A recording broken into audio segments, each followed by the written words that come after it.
In June of 1944, a 19-year-old private from the 101st Airborne stood in the open door of a C-47 over Normandy. Sewn into a hidden pocket behind his collar was a switchblade. The United States Army put it there. 14 years later, Congress made that same knife a federal offense. He was allowed to bleed with it. His grandson can be arrested for it. But here's the part nobody talks about. Nearly everything a GI carried in 1944, the government that issued it has since outlawed, taxed into the stratosphere, or frozen behind paperwork that stopped being printed before you were born. Standard kit then, handcuffs now. Number 14 on this list burns at 5,000 degrees, and water will not put it out.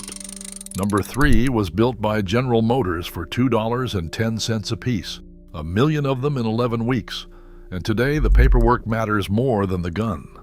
And number 1 is a $20 gun that's now worth more than your truck, but only if the right stamp exists. And for most families, it doesn't. None of this happened by accident.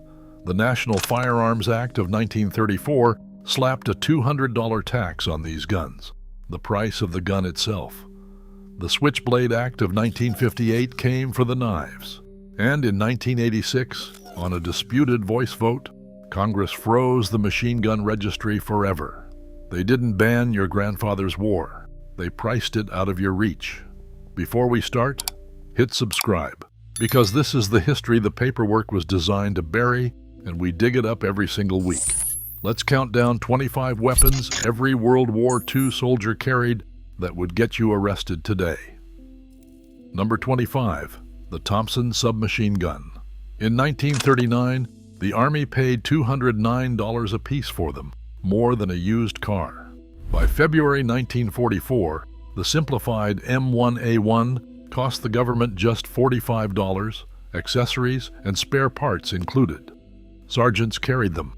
Tank crews stuffed them behind the seats. Paratroopers jumped with them broken down in padded bags.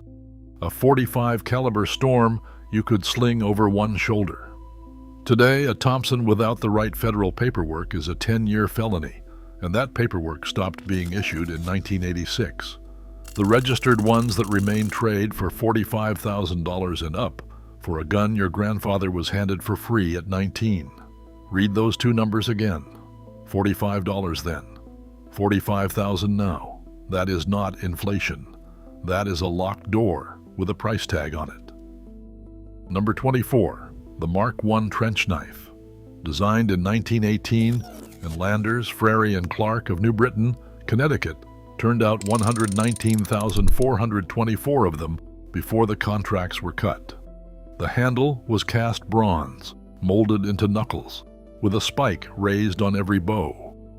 When the next war came, the crates were opened again, and in 1942 and 1943, they went out to Army Rangers, airborne troopers, and Marine raiders.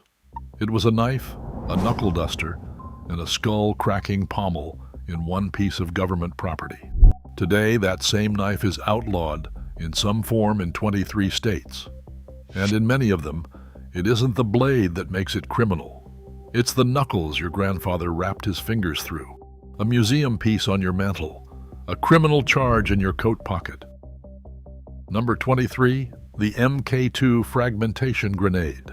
The pineapple. 2 ounces of TNT inside a cast iron shell scored into squares, with a fuse that gave you 4 to 5 seconds after the spoon flew. Riflemen hung them from their webbing like keys on a janitor's ring. Millions were made, and thousands came home in duffel bags, because nobody at the dock was checking. Today, a live one is a destructive device under federal law.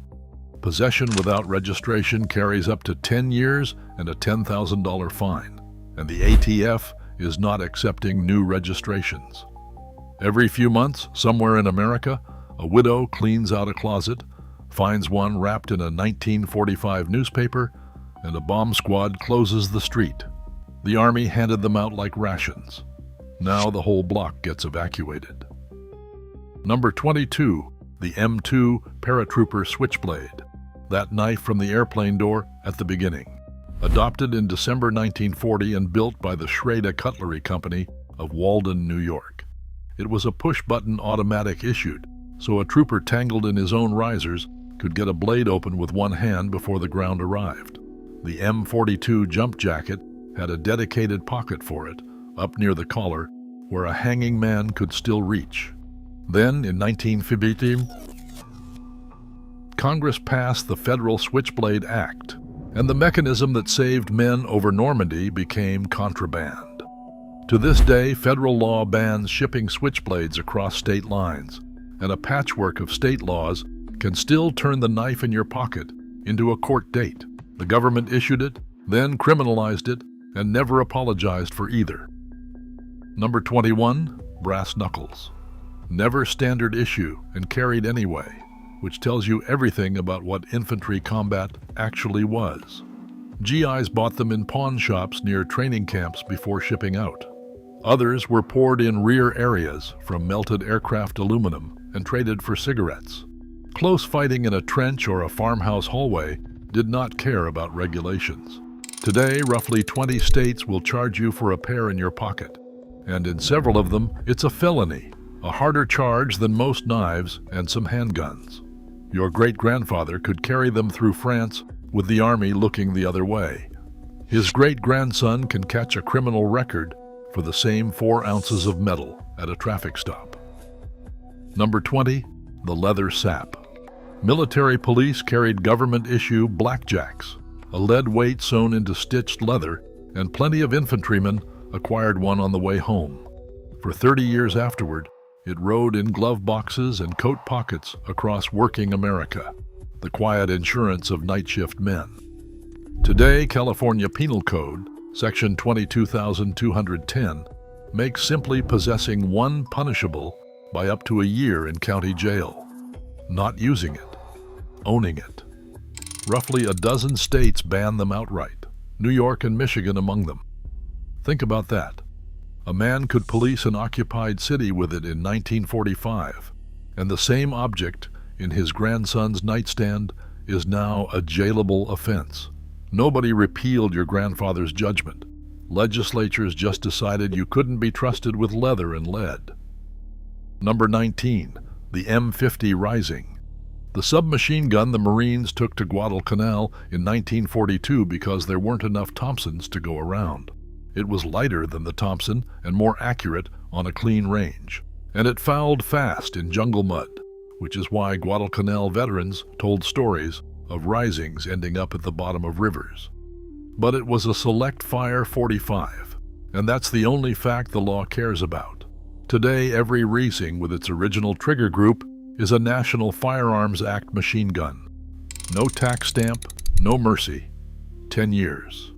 The gun the Corps could barely wait to get rid of in 1943 is now so restricted that most Americans will never legally touch one. Even the failures got locked away.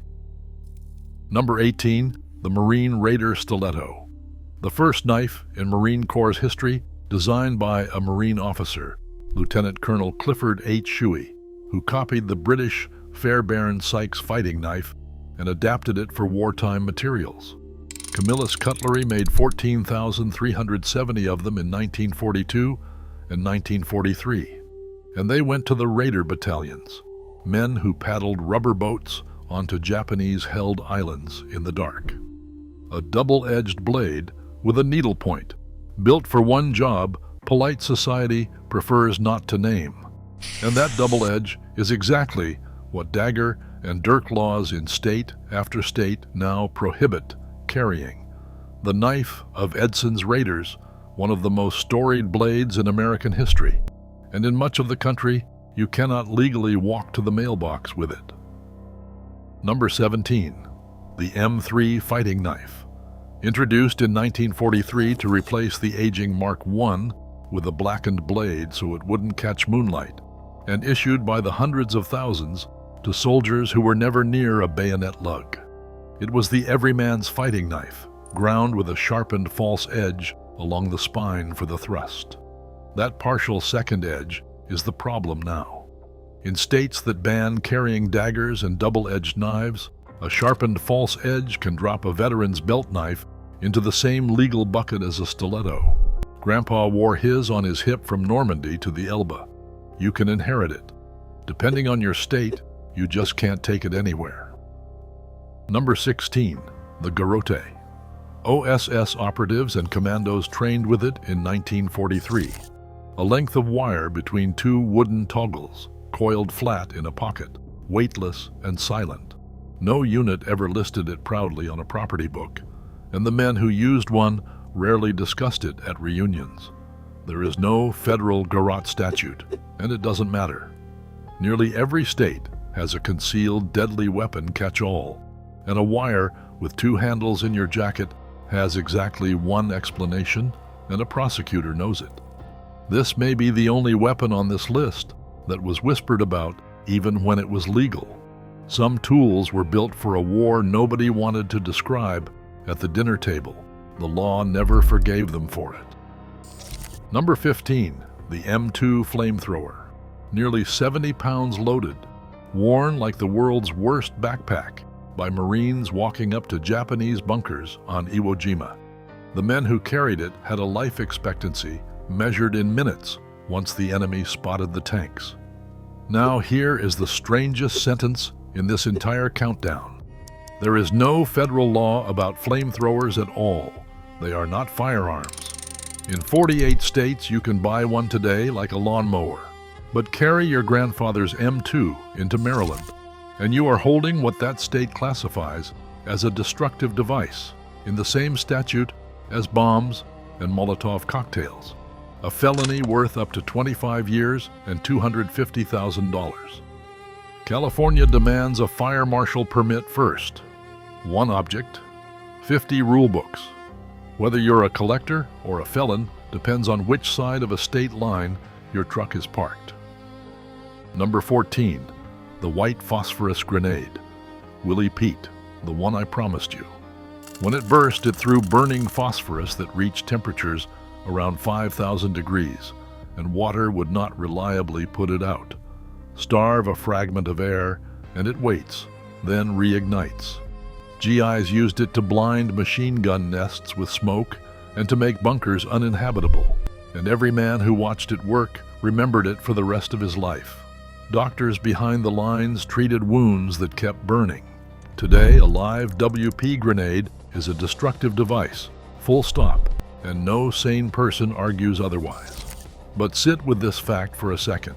18-year-old draftees carried them in canvas pouches, bouncing against their hips through hedgerow country. We now trust those same men's grandsons with almost nothing sharper than a kitchen knife. Number 13, the thermite grenade.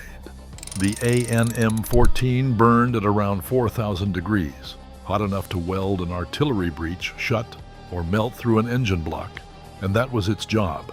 Deny your own equipment to the enemy when the line collapsed. No explosion, no shrapnel. Just a small sun you could hold in your hand until you couldn't. Gun crews kept one per howitzer, just in case. Today, civilian possession of an incendiary grenade runs straight into federal destructive device law, with a stack of state arson and incendiary statutes on top. It was never a weapon you aimed at a man. It was a weapon you aimed at surrender. The law bans it anyway, and honestly, the law was never going to understand that distinction. Number 12, the Bangalore torpedo. 5-foot steel tubes packed with explosive, threaded together into one long charge and slid under barbed wire. On the morning of June 6, 1944, engineers at Omaha Beach assembled them flat on their bellies while machine gun fire clipped the sand, because a lane through the wire was worth dying for. 20-year-olds carried the sections ashore strapped to their packs.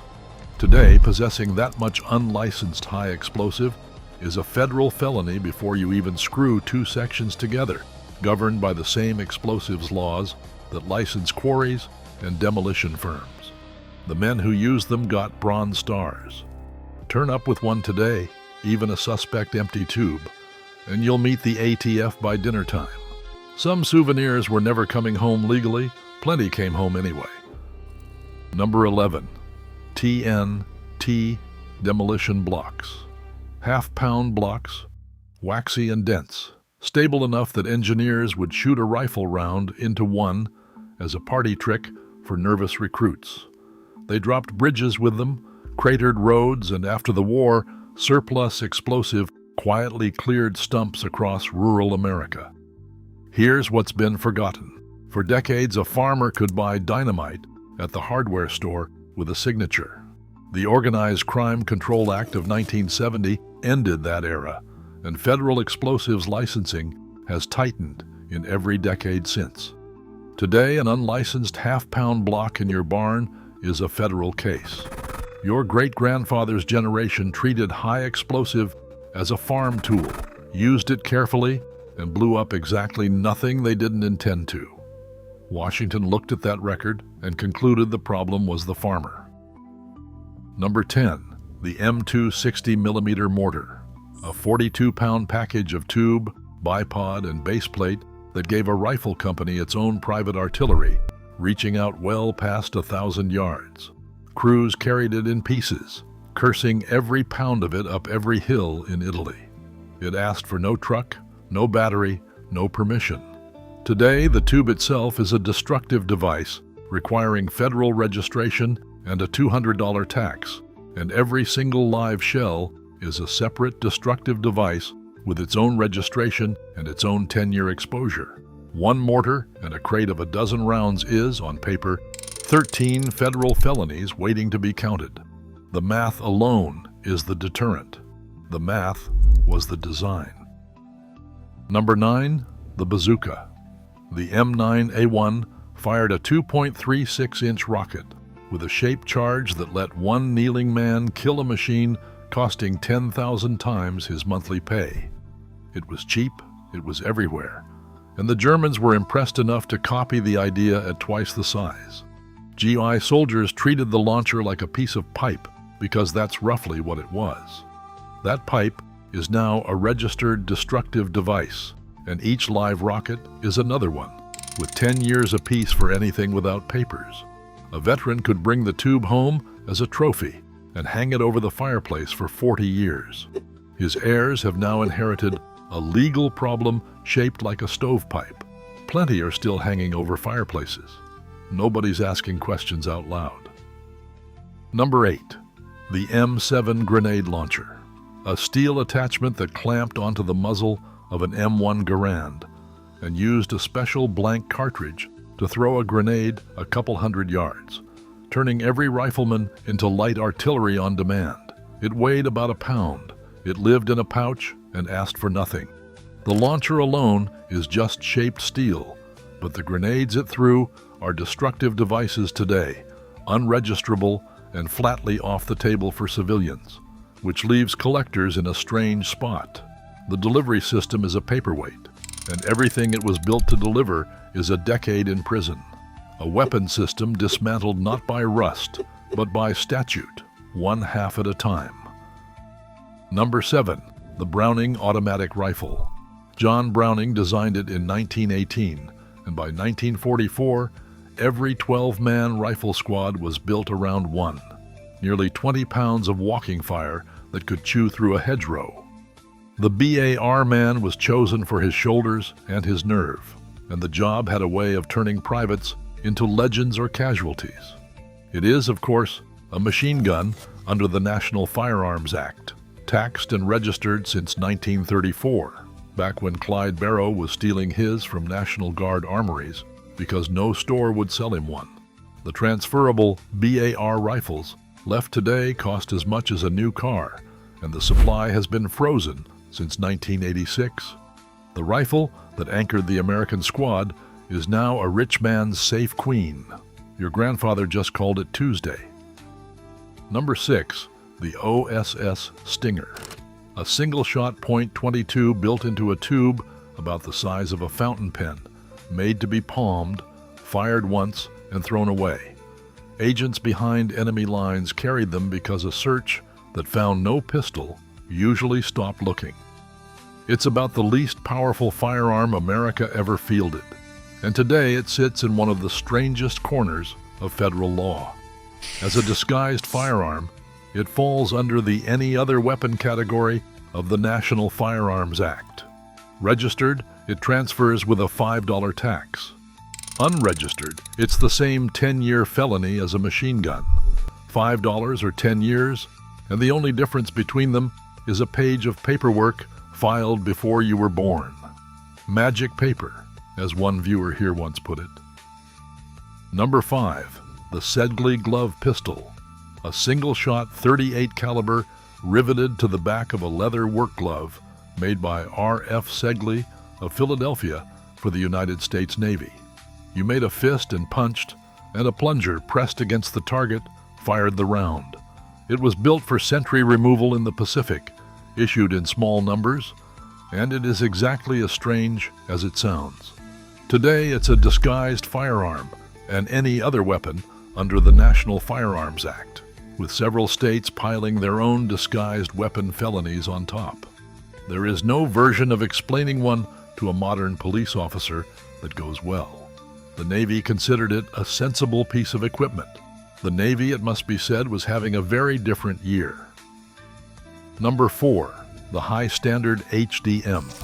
A .22 caliber target pistol with an integral suppressor developed with help from Bell Laboratories, and the OSS took delivery of just over 2,600 of them between October 1943 and March 1944.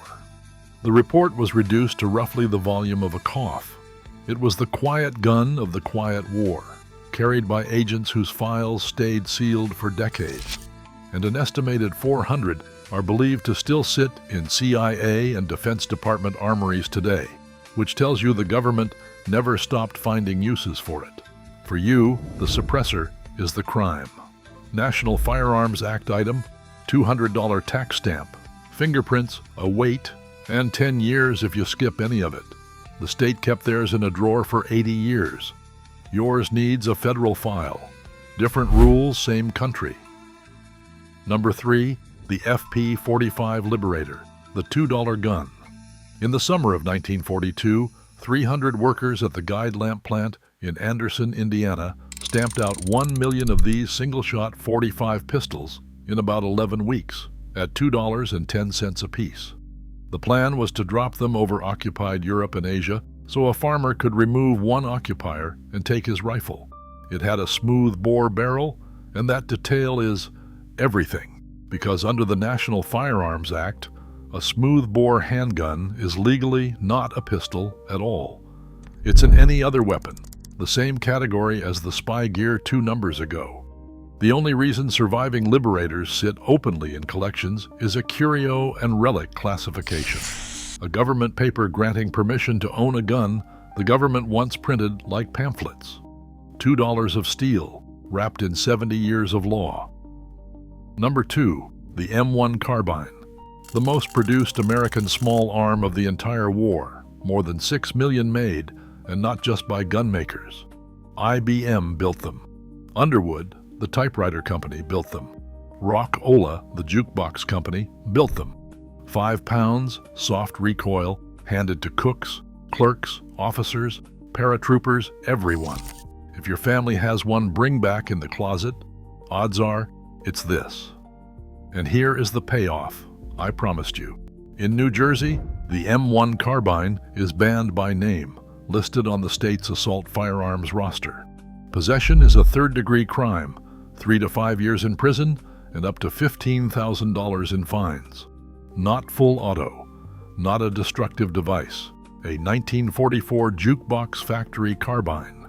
The rifle that helped liberate Europe cannot legally sit in a closet in Newark. Read that sentence again, slowly. Number 1, the M3 grease gun, the $20 gun. In 1943, the guide lamp plant in Anderson, Indiana, the same factory stamping out Liberators, began pressing these submachine guns from sheet steel for exactly $20.94 apiece. $18.36 for the gun, $2.58 for the bolt from Buffalo Arms. It was ugly, it rattled, and it worked, and American tank crews were still carrying updated grease guns into the 1990s. Here's what that $21 is worth now.